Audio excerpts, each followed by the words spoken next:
Fala galera, iniciamos agora mais um podcast da Faculdade Unina, o NinaCast, podcast que está lançando aí seu segundo episódio. E hoje, a nossa convidada, Aleph, eu fiquei até emocionado quando a gente trouxe ela, sabe por quê? Porque ela é minha amiga, já foi minha professora, então já deu aula para mim na pedagogia, e o carinho que eu tenho por ela é muito grande, Aleph, sabe por quê? A professora que ensinava, que quando você não entendia, ela pegava na mão, mostrava todos os caminhos para a gente adquirir o melhor conhecimento. Então, prof, seja muito bem-vinda já de antemão, a gente não vai te apresentar ainda, mas eu estou muito feliz por você estar aqui junto com a gente, participando desse segundo episódio. Desejo, a todos que seja um episódio muito fantástico. E Aleph, vou deixar para você apresentar ela como de praxe, porque você também já teve aula com ela, você já foi aluno, você sabe a pessoa extraordinária que ela é, professora, mestre, doutora, é uma pessoa muito especial que está no coração da Faculdade Unina como um todo. É isso aí, sejam muito bem-vindos à Faculdade Unina, sejam muito bem-vindos ao NinaCast, episódio número 2. E Lucas, a honra e o privilégio não é só seu, né? Ela foi nossa professora, como de milhares, dezenas de milhares de outros alunos por aí espalhados nesse Brasil inteiro, porque ela é viajada, hein, gente? E hoje a gente tem a honra de trazer para esse podcast, em homenagem ao mês da consciência negra, uma mulher negra, guerreira, batalhadora, que é professora, mas também é consultora, palestrante e mais do que isso, ela que é mestre e doutora. Professora Maria Tereza, seja muito bem-vinda à Faculdade Unina novamente. O Bom Filho a Casa Torna, né? Como nós estávamos conversando ainda há pouco, somos uma grande família, uns vão, outros vêm, mas somos sempre uma grande família. Seja muito bem-vindo e gostaria, em nome da nossa equipe, em nome da Faculdade Unina, agradecer o convite por estar aqui no dia de hoje, por vir compartilhar um pouquinho dos seus saberes, um pouquinho dos seus conhecimentos e um pouquinho também das suas formações e de todos os desafios que passou para chegar onde chegou. Seja bem-vinda. Muito obrigada. E é um prazer imenso estar aqui com vocês dois, com todos vocês, porque a Unina faz parte de mim, né? Uma parte da minha formação aconteceu aqui, não como estudante, mas como professora. Eu acredito sempre que quando a gente ensina, como diz Paulo Freire, também a gente aprende, né? E eu aprendi muito aqui e continuo aprendendo. Então, um prazer imenso, aceitei o convite com o maior carinho, o coração batendo de emoção. Muito obrigada mesmo. E Aleph, só para frisar, né? Além de tudo isso que você falou, aventureira, né? Porque já passou por tantas aventuras com a gente, em viajar, em fazer 3 palestras por dia em municípios, né? Literalmente guerreira, né, Lucas? Literalmente guerreira. Uma mulher guerreira e batalhadora, como tantas outras desse Brasil, mas hoje nós estamos aqui para exaltá-la e é Ti que vai receber todos esses elogios, todas essas exaltações, todos esses agradecimentos de alguém que fez parte do nosso processo formativo também, né? E aproveitando isso, eu já quero fazer a nossa primeira pergunta. Professora, como surgiu o desejo, o interesse de se tornar professora lá no passado, lá atrás? Bem lá atrás mesmo, século passado. Olha! Século passado. Eu criança, eu morava em casa de madeira e nós tínhamos o forno para assar pão do lado de fora da casa, né? E tínhamos milho no quintal. Eu pegava o sabugo de milho com aqueles cabelinhos, posicionava-os, isso com 4, 5 anos que minha mãe e minha avó contavam, né? Posicionava-os e a avó, eu esperava tirar o carvão de dentro do forno e a avó aprendeu a jogar água em cima porque sabia que eu ia pegar. Que o carvão que sai do forno, ele, né, fica quente, fica ali até, mas não, ela sabia que eu ia pegar. Então, ela já jogava água, eu ia lá, pegava o carvão e dava aula para o sabugo de milho na parede. Então, nós já fomos um sabugo um dia, tá vendo só? E claro que levavam os petelecos, porque a parede vivia riscado de carvão, né? Mas era o meu quadro de giz. Então, eu comecei lá por 4, 5 anos. Não sei nem como, mas foi assim. Só sei que foi assim. Está enraizado, então, né? Está jovem, enraizado. Né? Eu sou professora, assim, com prazer imenso. Eu amo a minha profissão. E enquanto o Papai do Céu permitir, vou continuar exercendo essa profissão que me dá muito orgulho e prazer emocional. E nós temos outra professora na família? Foi a primeira? Como é que é isso? É interessante, porque eu tenho 2 filhas e um filho, né? Ninguém ia ser professor. As 2 filhas são. Inclusive, a segunda é formada aqui na Unina em pedagogia. Olha, que incrível, eu não sabia disso. Você Eu sabia, também não, Lucas? informação nova pra mim. Eu sei que ela já fez alguns cursos de pós-graduação, né? Sim. E antes dos filhos, tias, não temos nenhuma professora na ninguém. família? Eu sou a primeira da família, inclusive, a primeira a ter oportunidade de chegar ao curso superior. Ô, prof, aí você contou pra gente, né, da questão de dar aula para os sabugos, né? E nesse processo, por exemplo, você falou que tomava os pentelecos, mas quando que surgiu de fato o interesse de falar, não, eu serei professora, porque assim, quando a gente é criança, a gente está sendo privado de algo, porque querendo ou não, era o seu interesse de fazer aquilo naquele momento, certo? Uhum. Quando você é reprimida, não, você não tem que fazer isso, aquilo, porque nesse caso não estava entendendo um desejo seu. Né? E como que surgiu, de fato, falar, não, eu vou ser professor, eu quero ser educador, eu quero transformar vidas? Em qual momento da sua vida surgiu isso? É interessante a sua pergunta, porque de criança, né, que eu fazia essas brincadeiras, é porque eu ficava em creche. E eu via muito isso, então eu repetia com o sabugo de milho, porque a minha mãe trabalhava, minha mãe era diarista, então ela deixava já com 2 meses, não tinha essa coisa de esperar 4 meses e tal, não. Antes disso, minha mãe já deixava na creche e ia, né? Então, eu via muito. Depois, eu comecei a perceber, muito depois, quando eu entrei na escola mesmo, entrei na escola com 6 anos, que era interessante como aquelas tias, que eram chamadas, né? Como elas eram carinhosas, como elas ensinavam. E foi me nascendo a vontade de ser como aquelas tias.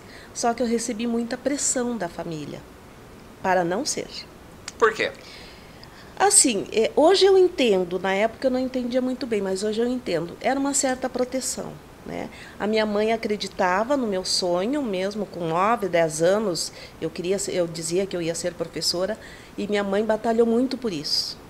Minha mãe, quando ela não podia me dar estudo, ela me colocava em casa de família, como babá, como qualquer ação, em troca, não de dinheiro, em troca de que me colocassem numa boa escola, e comprassem o material, o guarda-pozinho branco, que era na época, comprassem o material escolar para poder estudar.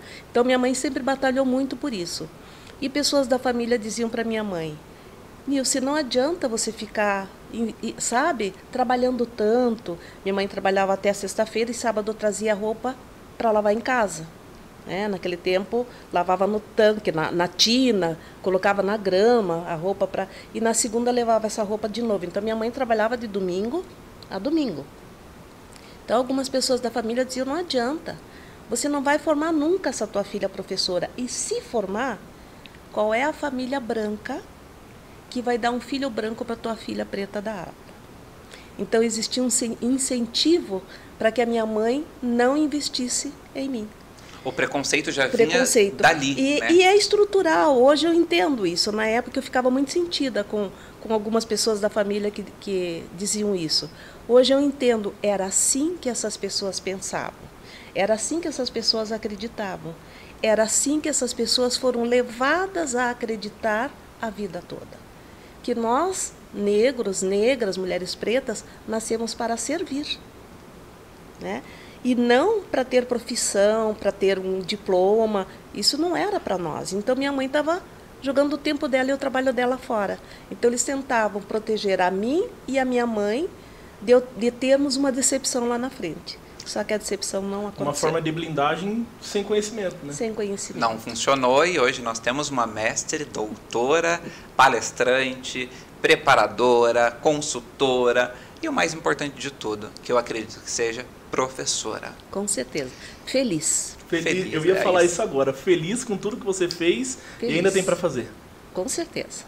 E a senhora, quando a senhora comentou ali ainda há pouco que foi a primeira da família a se formar no ensino superior, né? Isso deve ter trazido muita emoção para toda a família, né? Sim, sim. É muito interessante, né? Porque uma das pessoas que tinha esse discurso negacionista de que eu não podia, que eu não devia, que era jogar tempo fora, né? Era mais importante me ensinar a cozinhar bem, limpar bem uma casa, lavar bem uma roupa, me preparar para o casamento, para cuidar do marido e dos filhos, né? Era essa a meta, e para trabalhar na casa de alguém e ser uma boa empregada, né? Então, é interessante que a pessoa que falava muito isso, colocou suas filhas, tinha um poder aquisitivo melhor, e colocou suas filhas num dos melhores colégios aqui de Curitiba, né? E era interessante, nenhuma concluiu o ensino médio. Nenhuma das 3. Então, você veja, aquela questão que ficou impregnada na mente dessa família, tomou essas pessoas, tipo assim, não adianta, né? Só que a mim, isso foi como um desafio. Eu vou mostrar que eu posso. Eu sempre fui muito teimosa. Eu quero e vou fazer. Eu sempre fui muito teimosa. Se você quiser que eu faça alguma coisa, me diga para não fazer. Daí entendeu? Tudo que é proibido é mais gostoso, né, prof? Então, é assim. Por isso que eu fui a primeira, e dos primos e primas, só temos 2, eu e mais uma. E, prof, a senhora fez uma colocação ali de que os familiares, por uma questão de superproteção, né, diziam, mesmo que você consiga fazer com que sua filha se forme, quem vai querer uma professora negra para o seu filho? Então, ainda lá no passado, como que foi esse início de carreira? Quais foram os desafios ali nesse início de carreira? Deixa para frente, para depois. Mas nesse início de carreira foi bem aceita, teve muita dificuldade? Ainda no século passado, eu com os meus 14 anos, naquela época os alunos faziam o tal do exame de admissão. Vocês não vão saber o que é isso, porque não é do tempo de vocês. Tá? Só de ouvir falar e mal é mal ainda. Tipo assim, terminou o 4º ano, né? Para entrar no ginásio, que era assim chamado, a continuidade do 6º ao 9º hoje, fazia um tal de um exame de admissão. E aí eu, com 14 anos, dava aula para os alunos que estavam no 4º ano e que iam fazer o exame de admissão. Gratuitamente, filho de vizinho, família e tal, porque eles queriam estudar e eu queria dar aula. Então, foi assim que eu comecei. Depois, eu fiz um magistério chamado Normal Colegial, também não é do tempo de vocês. Esse Normal Colegial era um curso para formar professoras para dar aula só para os pequenininhos, que substituía o ginásio. Então, eu tive que fazer o tal do 5º ano, porque eu não tinha idade para ir já para o ginásio, né? Então, eu fiz um ano a mais, fiz o 5º ano. E aí, ao invés de entrar no ginásio, eu entrei na Escola Normal Regional, me formei professora, mas era só para dar aula para o prézinho, né? E é muito interessante que hoje eu entendo que a educação infantil é uma das mais importantes. É a base. É a base. Mas naquela época a concepção era que para os pequenininhos podia ser uma professora do Normal Regional. E esse Normal Regional substituía o ginásio, como eu falei, e eu passei a fazer estágio no Grupo Escolar República do Uruguai, Cajuru.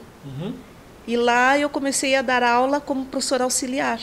Então você é uma curitibana nata. Nasci aqui. Olha só, gente, isso é Nasci difícil aqui. de se encontrar hoje em dia, Amo hein? essa cidade, amo de paixão. Por isso que eu voltei. E lá eu comecei a dar aula, depois eu fui fazer o normal colegial, que seria o magistério, né? E depois de um tempo é que eu fui para pedagogia, porque aí eu tive que trabalhar bastante, como professora, inclusive, para ter subsídios para pedagogia, né? Mas antes da pedagogia eu fiz geografia na Federal. Isso é novidade também. Eu tô vendo que hoje nós vamos ter muitas novidades, né, Lucas? Eu sabia que a prof era formada em pedagogia. Mas antes foi geografia. Que tem inúmeras pós-graduações, mas geografia, olha... E de onde surgiu... A linha de como é que é? Greenwich. Meu Deus do céu, né? Como que é, prof? Greenwich? É isso? Greenwich.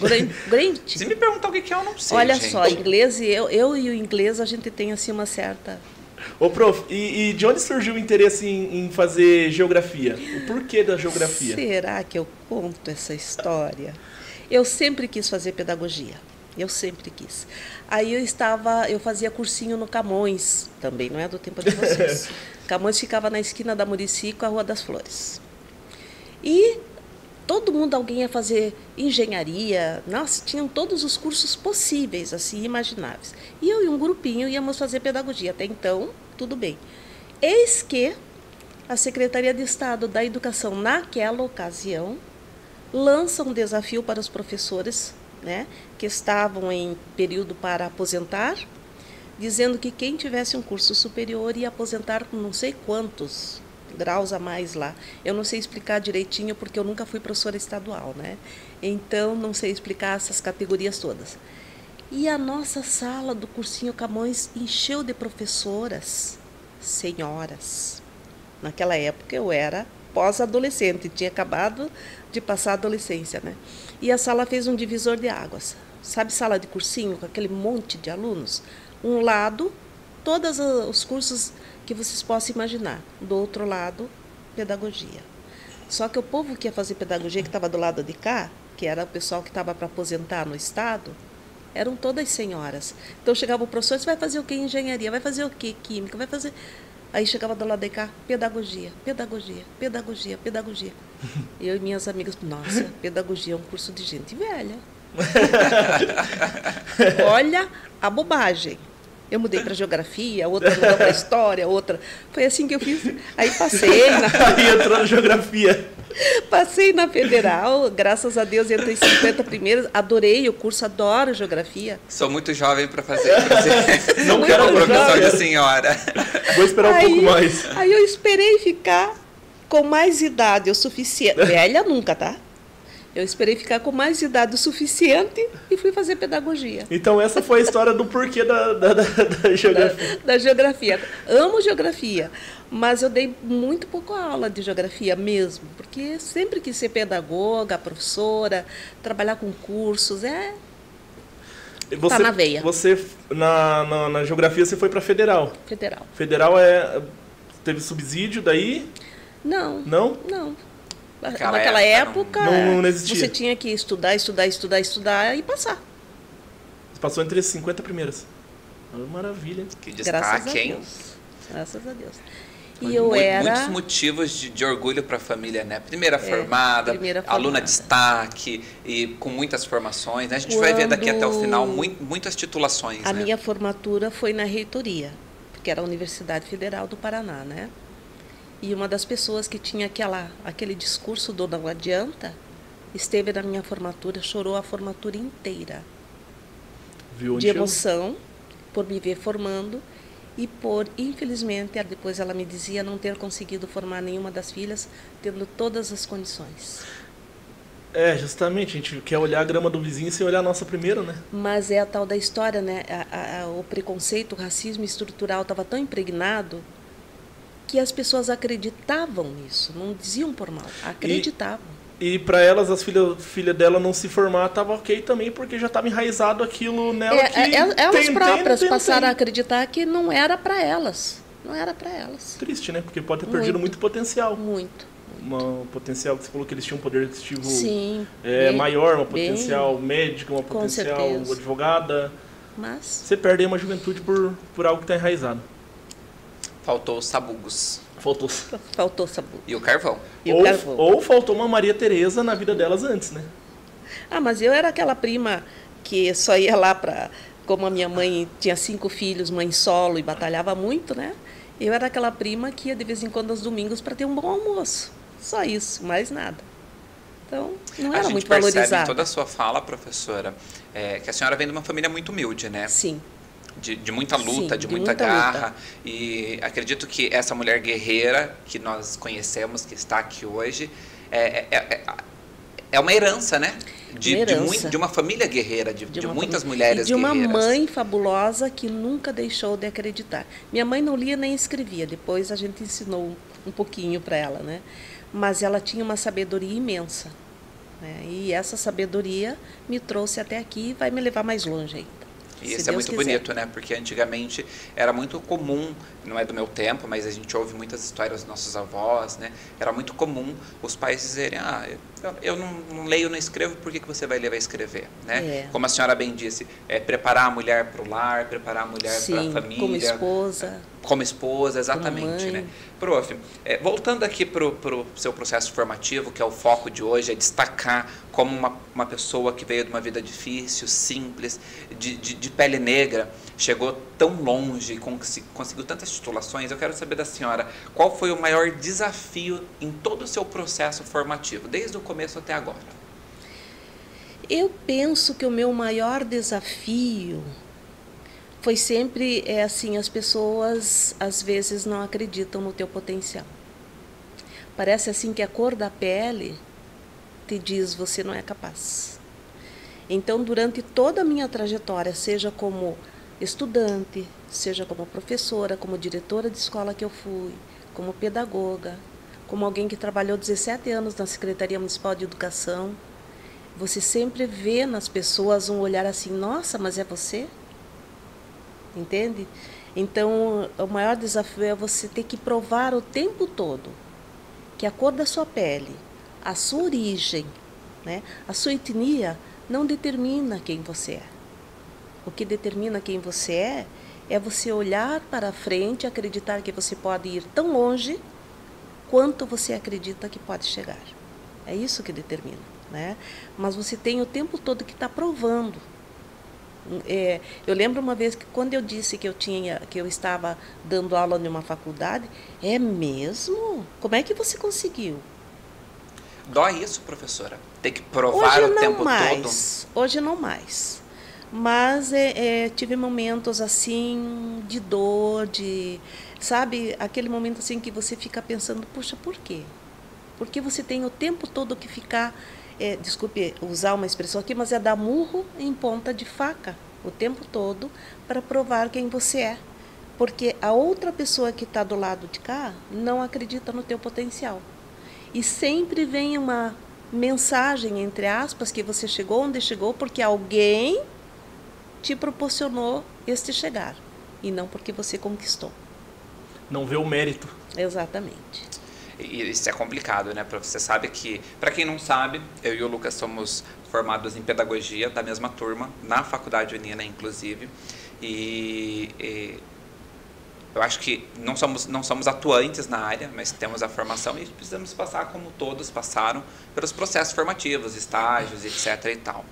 E acredito que a minha maior dor nesse processo, principalmente de estágio, não sei se eu posso falar pelo Lucas, ele responde ele depois, mas é que a gente fez estágio numa escola de periferia, então de alunos carentes, onde muitas vezes a ausência do pai, porque o pai eu estava preso, eu estava marginalizado, então quem criava eram os avós muitas vezes, ou em alguns casos as mães, mas com muita dificuldade trabalhando, né?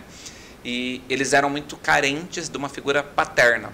E longe da gente querer ocupar esse espaço, sim, mas quando a gente entrava na escola no dia do nosso estágio, os alunos eles vinham com muita euforia para o nosso lado, com muita alegria, porque não tinha muito contatos com homens na vida, né?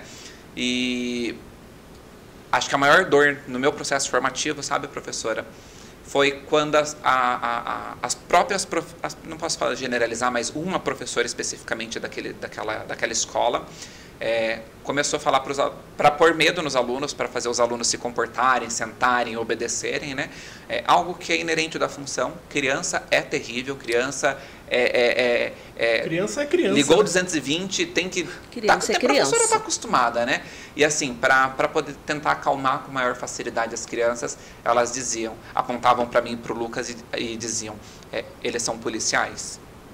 Vão prender vocês. E assim, crianças que muitas vezes viram o seu pai ser preso por um policial, aquela admiração e aquela alegria que tinha por nós, num primeiro momento, se tornava um terror. Tipo, tio, por que você prendeu meu pai? Por que você levou meu pai? O que aconteceu?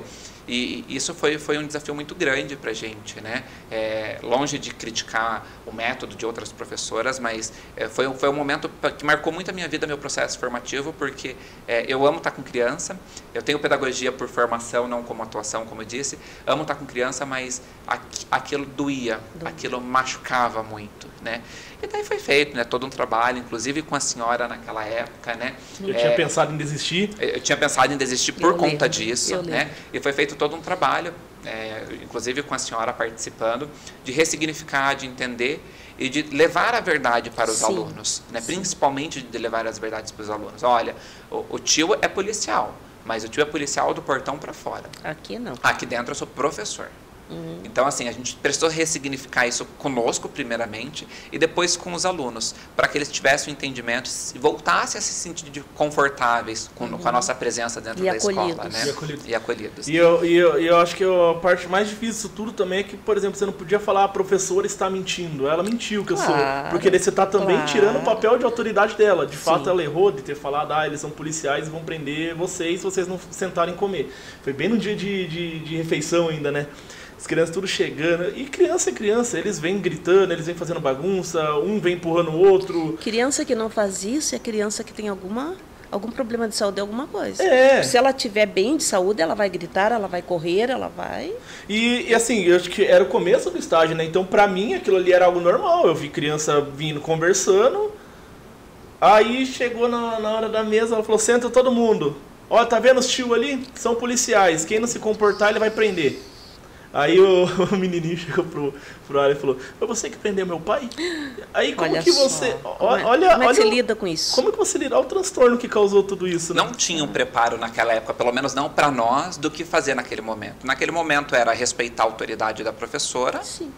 abaixar a cabeça e depois, né, voltar para a faculdade, conversar com as nossas professoras, nossas coordenadoras e falar, e aí, o que a gente faz numa situação como essa? Agora? Gera insegurança pra gente, porque Com você não certeza. pode, você não sabe o que fala, você tá ali como estagiário. Com certeza. É um caos. E, prof, você disse que a gente mencionou o tempo todo que a criança ela é serelepe mesmo, ela brinca, ela pula, que a professora tem que estar preparada e acostumada com isso. E a senhora mencionou que a criança que não faz isso precisa ser investigado. Com e a certeza. senhora tem um pezinho na educação especial. Os dois, né? Os dois. Como foi isso? Como é que isso chegou na sua vida? Então, foi um processo muito interessante. Eu estava diretora de escola, eu fui diretora de escola por 9 anos. E foi muito interessante, porque eu entrei na prefeitura em 76, meu concurso é de 75. Eu entrei em 76 e em 79 eu fui convidada a ser diretora de uma escola, que estava nascendo. Então, eu participei da construção física da escola e no início de 80 a gente já começou com os alunos. E nós tínhamos 2 classes especiais nessa escola, uma de manhã e uma de tarde. E 14 turmas regulares, eram 16 turmas.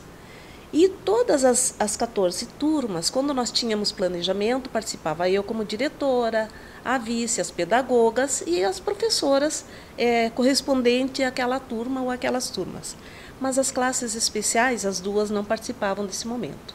E nós não fazíamos planejamento com elas. O planejamento era feito direto na divisão de educação especial dentro da secretaria da prefeitura, que na época era departamento de educação.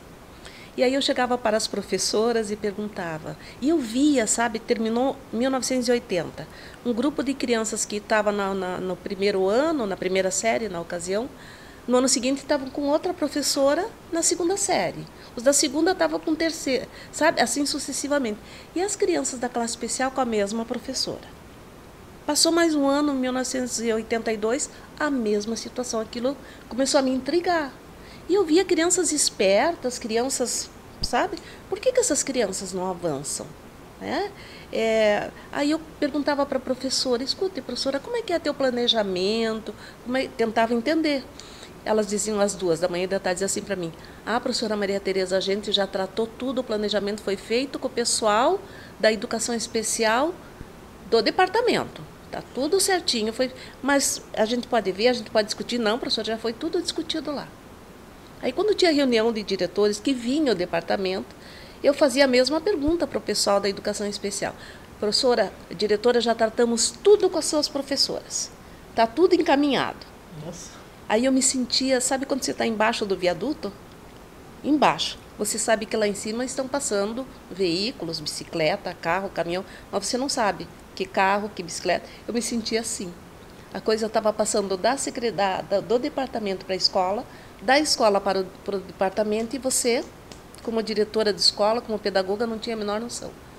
Aí eu pensei com meus botões, vou fazer educação especial. Quero saber o que está acontecendo. Quero saber o que está ocorrendo aí. E fui para Tuiuti, fui fazer. E claro que peguei como TCC a produção criativa de crianças de classe especial. Aí eu entrava nas duas.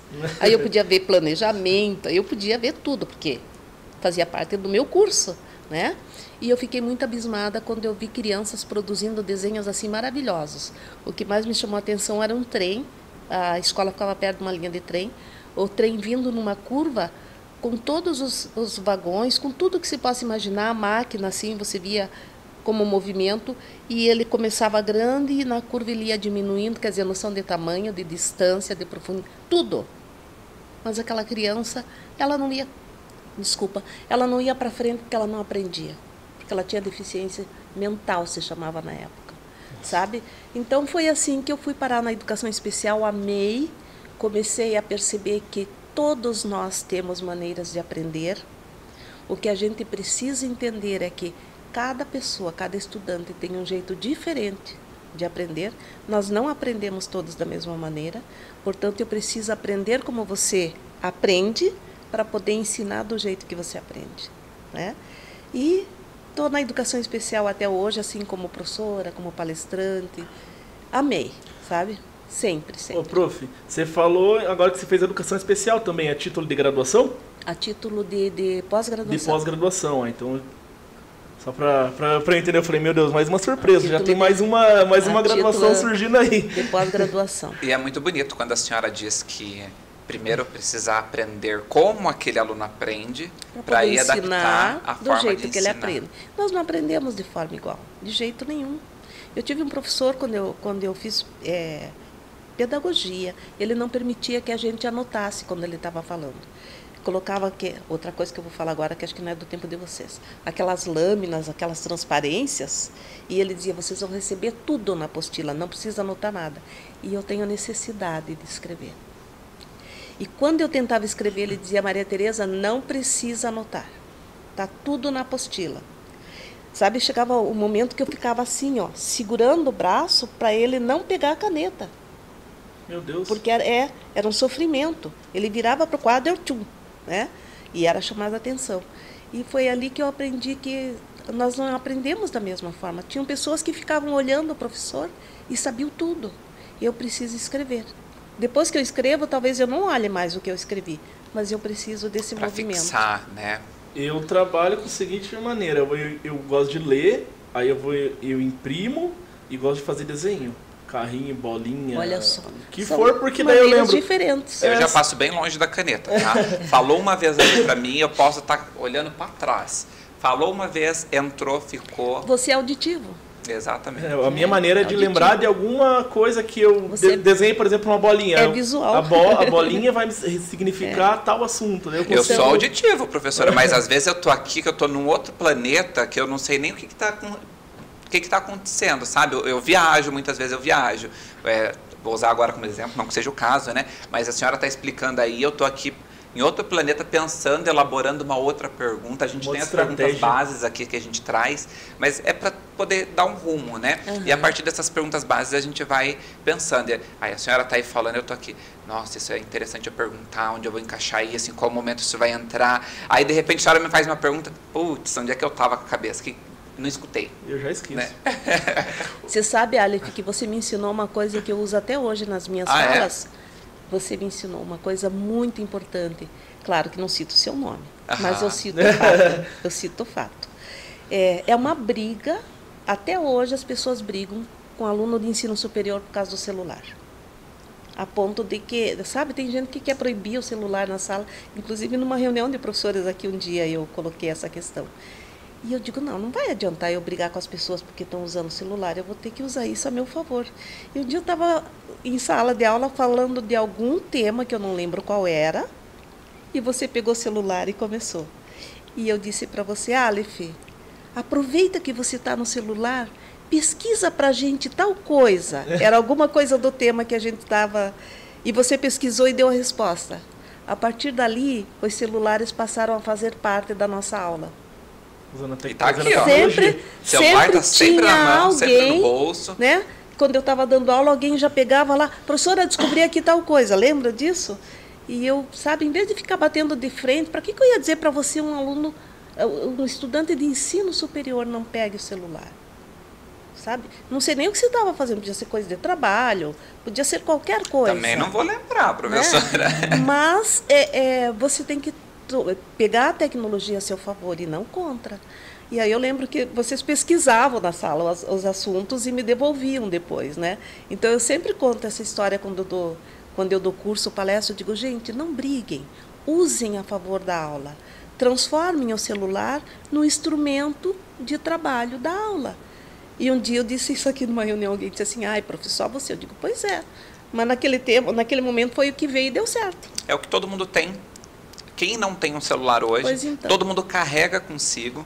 Um caderno você leva para a sala de aula, saiu da sala de aula, largou o caderno. O celular continua no teu bolso, né? Então, assim, você tem que utilizar aquilo que você tem a nosso favor.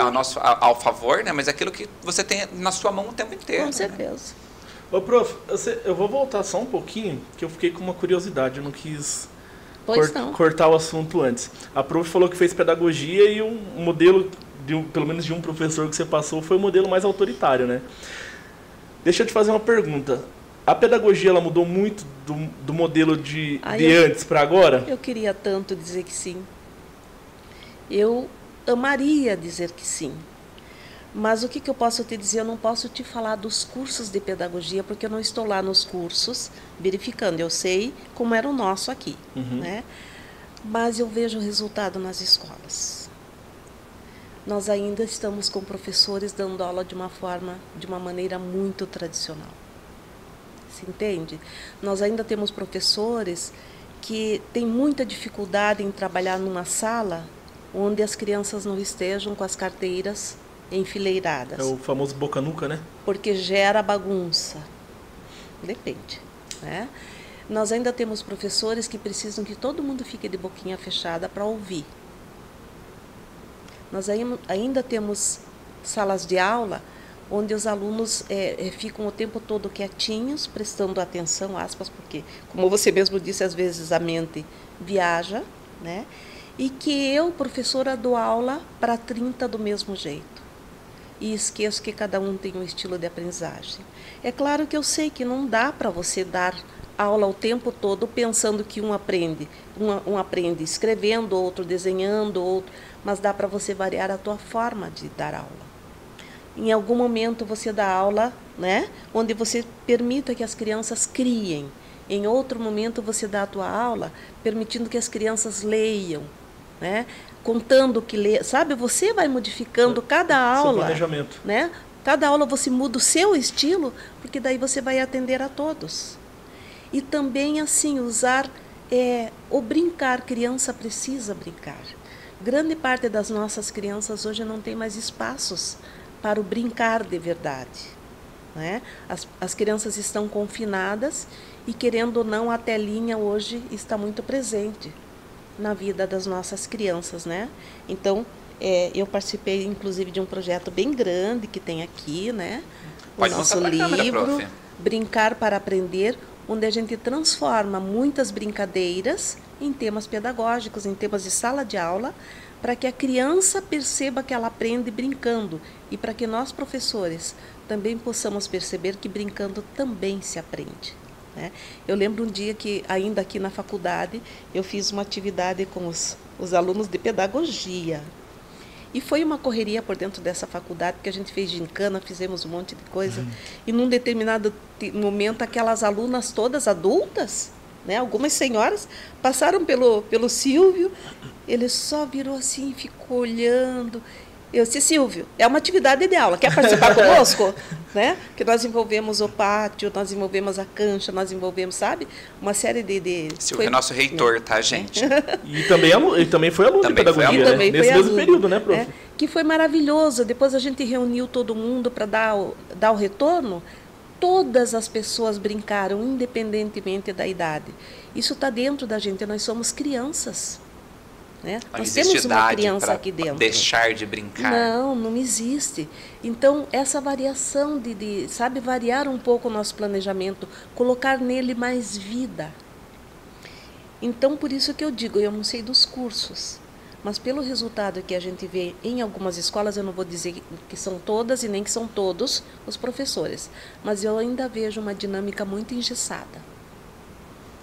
E ainda voltando, tá? Se vocês me permitem, claro. A prof falou que primeira graduação foi geografia, segunda pedagogia. Depois disso tudo que aconteceu, de você falar, não, pedagogia eu vou esperar mais um tempo porque é para senhoras, né? Como você colocou no início. Quando que surgiu de fato daí o interesse em fazer pedagogia? Aí uma das minhas perguntas é assim, você já era mãe? Você já trabalhava?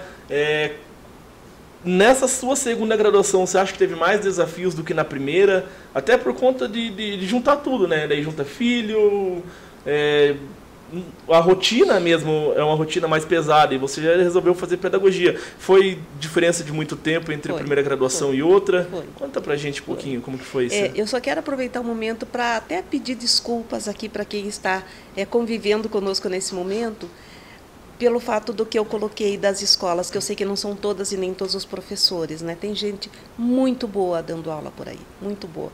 Então me perdoem, não é generalizar, né?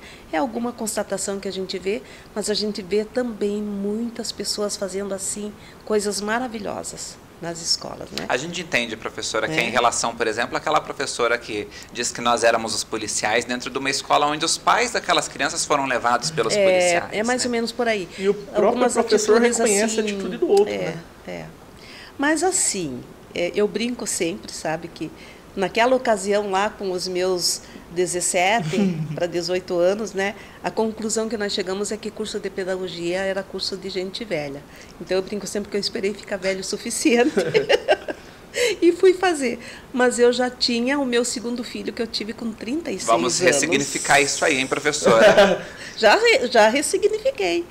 Mas eu fui fazer pedagogia, eu já tinha meu segundo filho, que eu tive com 36 anos, por isso que eu brinco, né? Já tinha uma estrutura familiar formada? Já tinha a minha primeira filha. Eles são 11 anos de diferença. Nossa. São 11 anos de diferença. Né? A minha primeira filha tem 48, meu filho tem 37. Né? Então, tem mais que 37, quase 37 anos que eu fui fazer pedagogia. Mas, enfim, o que eu vejo de diferente? Quando eu fiz geografia, eu era pós-adolescente. Sabe aquela cabeça ainda, né? Eu sempre fui muito estudiosa, sempre fui assim, para fazer tal coisa, é para fazer tal trabalho, é para entregar tal dia, então vamos fazer o trabalho. Eu sempre fui assim, nas provas eu sempre queria tirar nota boa, até por conta da cor de pele eu tinha que, né? Era um respeito comigo mesma. Mas quando eu fui fazer geografia, pedagogia, me perdoe, eu já era diretora de escola. Eu já tinha experiência de ter dado aula para educação infantil, para primeira, quarta série. Estava como diretora de escola, então eu já tinha uma série de conhecimentos da dinâmica da escola, quando eu fui fazer pedagogia. Então, tudo o que acontecia, todas as informações que a gente recebia, todos os conhecimentos que nos eram repassados, eu ressignificava para dentro da minha escola. Entendeu? Então já começa a mudar a concepção. Primeiro que eu tinha mais idade. A partir do momento que a gente tem mais idade, a gente pensa também diferente. Tinha mais experiência como profissional. Tinha experiência como mãe, né? E veio numa hora assim, eu acho assim que eu fui fazer pedagogia numa hora muito boa. Porque aí eu trazia aquele conhecimento todo para dentro de sala da escola que eu trabalhava. Então, foi muito diferente, foi muito mais produtivo, sabe? É um significado bem maior. E desafiador também, né? Muito, muito. Duas crianças dentro de casa. Muito. Mas, assim, meu marido, na ocasião, era uma pessoa muito participativa. Isso é importante. Então, muito participativa. Difícil de se encontrar nos dias atuais. Muito participativa.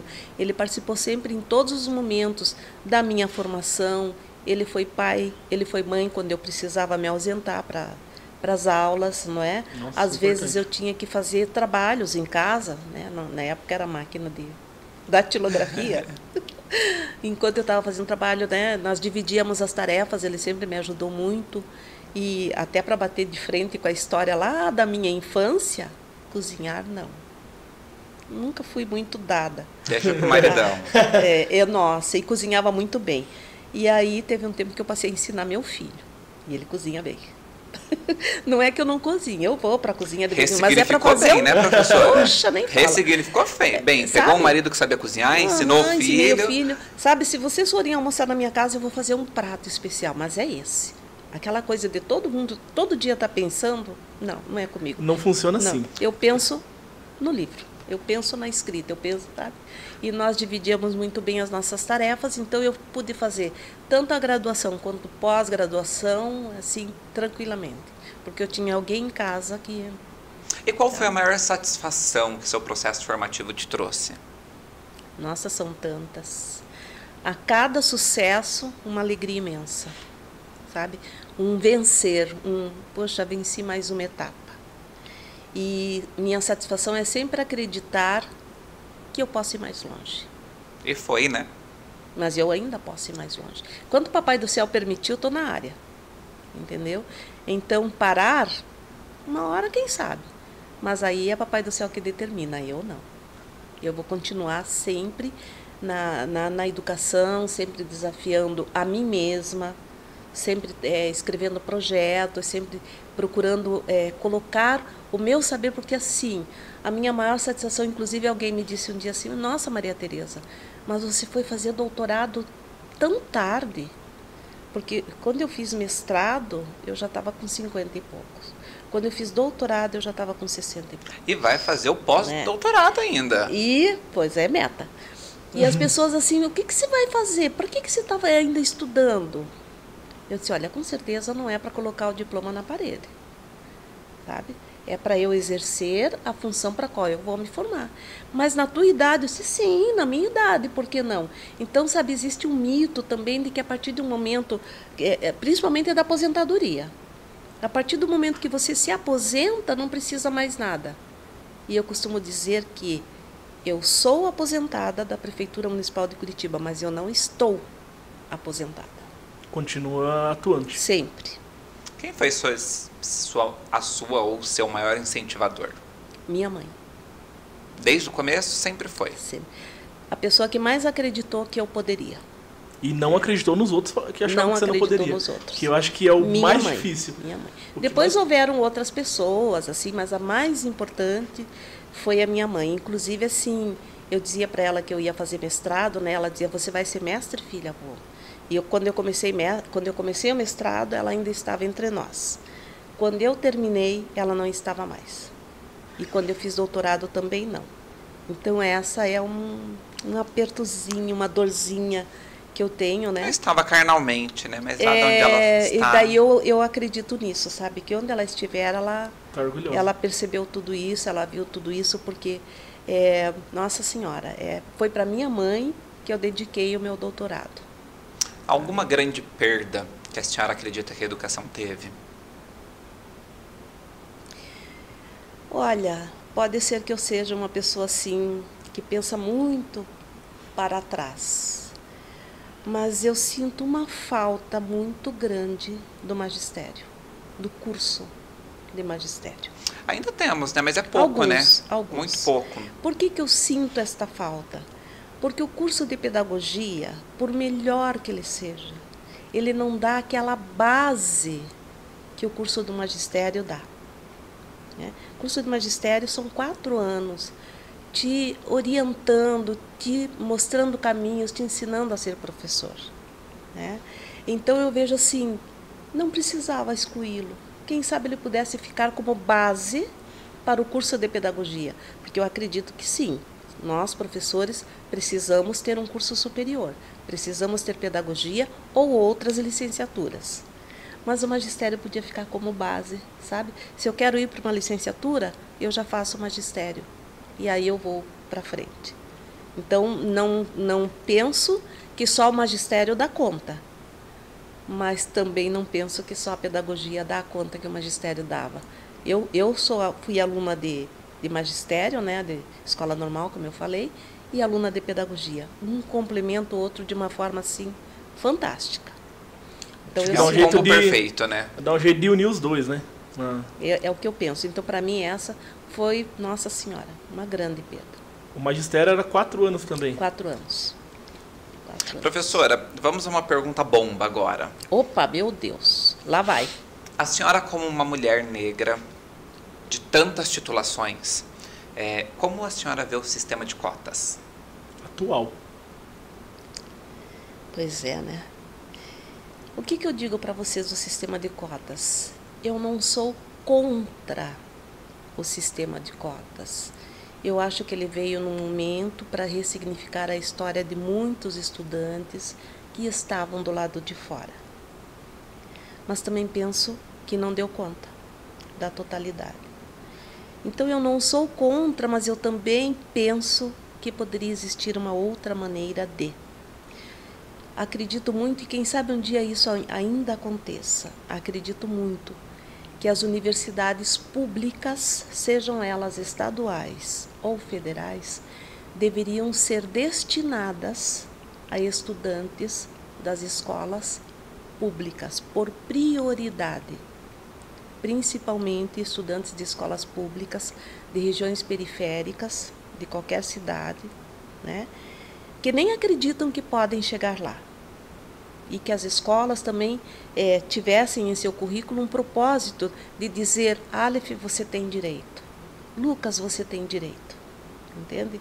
Então eu penso assim, a universidade pública, ela é sustentada pelo dinheiro público, ela é sustentada pelos impostos de todo mundo, seja esta pessoa quem for, more onde morar. Então eu pago imposto quando eu compro 1 quilo de arroz. Esse imposto que eu paguei para comprar 1 quilo de arroz pode subsidiar uma universidade pública, mas o meu filho não tem direito. A não ser que ele participe de um sistema de cotas que ainda não acolhe a todos. Então eu tenho como sonho, não sei se algum dia eu estarei aqui para ver esse sonho acontecendo, que a universidade pública seja para estudantes de escolas públicas, principalmente de áreas periféricas, como prioridade, para que nós tenhamos a possibilidade de ter a chance de ver nas universidades públicas aquelas crianças que nem sonham, nem podem sonhar com essa possibilidade. Acredito também que com isso, com uma ação como essa, diminuiria a evasão, porque hoje as pessoas, às vezes, que não têm tanto subsídio, ela fala assim: mas para que eu vou terminar o ensino médio se eu não vou fazer graduação? Se eu não tenho a oportunidade de fazer? Ou para que se eu vou ficar trabalhando como tal? Entende? Então, limita os sonhos, né? Limita os sonhos. Repete aquela minha situação lá de trás, só que de uma outra forma, vestida com uma outra roupa. Sabe? Eu não tenho esse direito. E a família passa a acreditar que o seu filho, sua filha, não tem esse direito. E a gente não pode esquecer, né, que grande parte da nossa população, mais de 50% da nossa população, é preta por declaração. Fora os que não declaram, né? E esta população, grande maioria, está nas áreas periféricas. Eu lembro que quando eu fiz geografia, eu era a única aluna preta em 96 alunos. Nossa. Quando eu fiz pedagogia, era eu e mais um. Nos cursos de pós-graduação, muito pouco. Nos locais que eu trabalhei, muito pouco, né? E muito pouco, nós temos algumas pessoas que vêm de uma origem humilde, independentemente da cor de pele. A grande maioria das pessoas que estão em determinados degraus da nossa sociedade vem de classe média ou classe média alta, sabe? Então, e eu acho que o ensino superior faz uma grande diferença na vida das pessoas. Muito bom sua linha de raciocínio. Eu acredito também que é algo que tem que ser pensado, né? De acordo, porque assim, a gente vai aprendendo, né? Às vezes a gente tem um pensamento, um posicionamento, mas a gente escuta outro. E hoje eu acredito que seja o maior erro da sociedade ao todo é não querer escutar o pensamento do outro, porque você já tem aquele seu enraizado. Aí você deixa de aprender algo novo, deixa de entender o mundo de uma outra forma, porque você já fala: não, mas eu aprendi assim e é assim que eu vou ser. Eu acredito que hoje a gente tem uma grande dificuldade das pessoas ouvirem, né? Eu poderia falar assim: mas meu posicionamento é outro, eu não preciso o seu pensamento. Sim, né? porque assim, existe a partir de tudo que você falou, existe uma troca. Por exemplo, meu posicionamento, se eu fosse contra, eu poderia falar, opa, mas o que ela falou faz sentido para mim. Vou buscar saber sobre. Isso, vou buscar entender. saber. Porque Exatamente. às vezes a gente fala assim, mas eu tô com o meu pensamento, é assim assado, então é aquilo que basta, e eu não quero te ouvir porque eu já tenho meu pensamento formado. Isso eu acho que hoje é um dos maiores erros que a humanidade está sofrendo, na verdade. Você não é obrigado a mudar de opinião porque Não. ouviu a opinião do outro, Nem mas concordar. você é obrigado a respeitar. Respeitar a opinião do outro. Você sabe que aqui na São Brás, uma das nossas alunas me ensinou muito. Né? Quando eu fazia o atendimento psicopedagógico, nós tivemos uma aluna aqui negra, que voltou a estudar, daí ela terminou o primário, terminou o ensino fundamental e fez tudo pela educação de jovens e adultos, e ela entrou aqui na São Brás com mais de 45, acho que 50 anos. E chegou um momento que ela começou, claro, ela ficou mais de 30 anos fora da escola. Primeiro, ela veio de uma família que o pai dizia, mulher não precisa estudar muito. Aquilo que eu já falei. Tem que aprender isso, isso, isso, isso. Aí quando ela casou, ela imaginou, meu marido vai deixar eu estudar. O marido repetia o que o pai dizia. Ela precisou, depois formou as filhas e tal. Depois de uma certa idade, ela disse, não, eu tenho direito, eu vou voltar. E veio para cá. Ela entrou aqui na São Brás. E claro que de início foi difícil para ela. Muito difícil. Uma distância entre o ontem e hoje, né? E chegou um momento, ela chegou na salinha que eu fazia atendimento, ela disse, professor, vim aqui para te dar tchau, porque eu não vou mais continuar. Eu disse, por que você não vai continuar? Por isso, isso, isso, isso, isso, e bem que meu pai dizia, isso aqui não é para mim. Aí eu disse para ela, senta um pouquinho, e chorando, senta um pouquinho aqui. Aí contei a minha história. Aí ela olhou para mim e disse, isso? Você passou por tudo isso? Eu disse, sim. E você está aqui? Eu disse, sim. E como eu estou, você também pode. E aí ela não desistiu. Claro, nós fizemos um trabalho e tal, e ela não desistiu. E eu acompanhei todo o TCC dela, fazendo com ela toda a reescrita. O que você quis dizer aqui? De que forma que você acha que nós poderíamos colocar no teu texto e tal?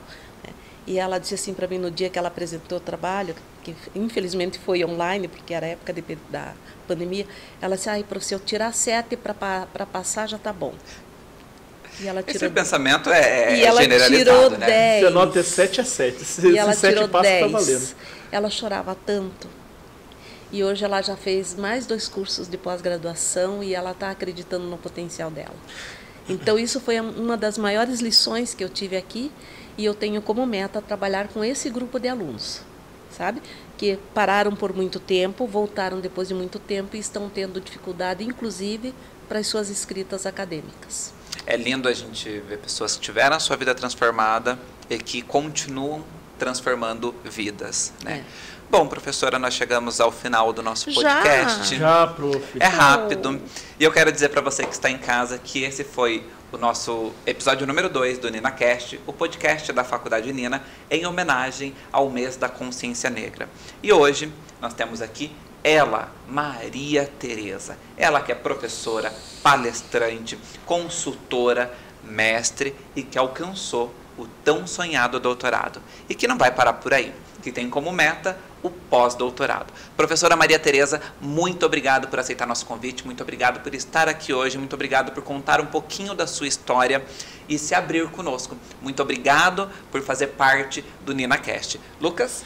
Professora Maria Tereza, como eu já falei, eu tenho uma repleta admiração por você, por todo o seu trabalho, por toda a sua dedicação com a educação, né?